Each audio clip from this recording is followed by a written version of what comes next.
লাউ পাতা বাটা অসাধারণ সুন্দর একটা জিনিস, আর অনেক পুষ্টিকর, অনেক খাদ্যগুণ রয়েছে এর মধ্যে। সবুজ জিনিস মানুষ খেতে চাইছেন। দেখুন, গরু শুধু সবুজ ঘাস খায়, আর সেই ঘাস খেয়েই তার অসাধারণ দুধ আছে, এই দুধের অনেক পুষ্টি। সেরকম সবুজ জিনিসটা আপনি ডাইরেক্ট খান, তো ডাইরেক্ট সবুজ জিনিসটা একটু উন্নত করে আপনি খান। এর মধ্যে জল ফেলা হয়নি, কিছু নয়। এই হচ্ছে আজকের রেসিপি। চলুন আমরা দেখে নিই কিভাবে এটা বানাচ্ছি। হরে কৃষ্ণা। এটা হচ্ছে লাউ গাছের বাগান। তো আমরা এই লাউ গাছটা, লাউয়ের থেকে লাউয়ের শাকের অনেক বেশি গুরুত্ব। তো আমি এখান থেকে এইভাবে কিছু লাউ শাক নিয়ে গেছি।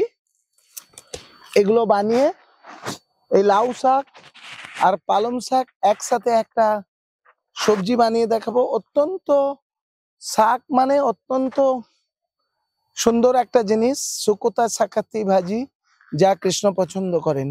তো এই লাউ শাক, পালং শাক, আলু বেগুন দিয়ে একটা সবজি করে আপনাদের সাথে শেয়ার করব। চলুন আমরা দেখে নিই। হরে কৃষ্ণা। তো আপনারা দেখলেন আমি জমিতে যে লাউ শাক, এগুলো কিন্তু লাউ হওয়ার জন্য নয়, শাকের জন্য, লাউ শাকের জন্য এই যে লাউ গাছ তৈরি করেছি।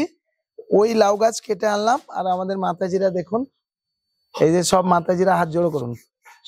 এই মাতাজি, এই মাতাজি, এই যে মাতাজি, ইনি হচ্ছেন আমাদের মালকিন। এই মালকিন মাতাজি, উনি এই মন্দির দিয়েছেন, আর উনি এখানে বসে বসে সবকিছু দেখেন। তো আমরা এগুলো সব তুলে এনেছি, দেখুন। হরে কৃষ্ণা। তা আপনারা অনেক আইটেম খেয়েছেন, সম্ভবত এটা খাননি কোনোদিন। আমি আজকে চেষ্টা করছি, আমার ভিডিও করার সময় থাকে না, আপনাদের সামনে আমি ভিডিও করে দেখাচ্ছি।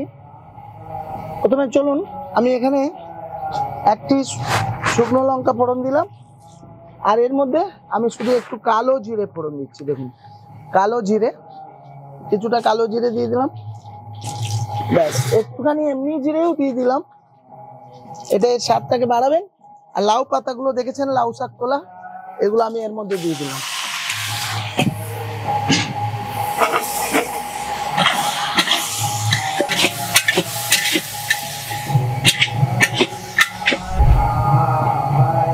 দেখুন, এটা আমি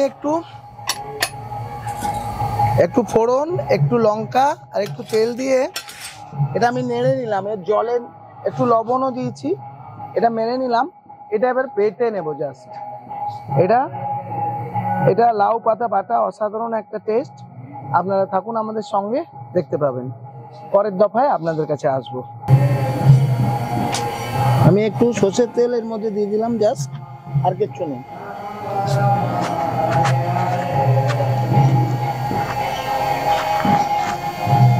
এটা আপনি প্রসাদ পাওয়ার সময় দেখবেন, অসাধারণ একটা সুন্দর।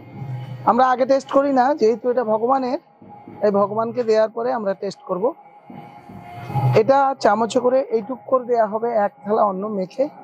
এটা এই হচ্ছে অসাধারণ সুন্দর একটা জিনিস, আর অনেক পুষ্টিকর, অনেক খাদ্যগুণ রয়েছে এর মধ্যে। সবুজ জিনিস মানুষ খেতে চাইছেন। দেখুন, গরু শুধু সবুজ ঘাস খায়, আর সেই ঘাস খেয়েই তার অসাধারণ দুধ আছে, এই দুধের অনেক পুষ্টি। সেরকম সবুজ জিনিসটা আপনি ডাইরেক্ট খান, তো ডাইরেক্ট সবুজ জিনিসটা একটু উন্নত করে আপনি খান। এর মধ্যে জল ফেলা হয়নি, কিছু নয়। এই হচ্ছে আজকের রেসিপি।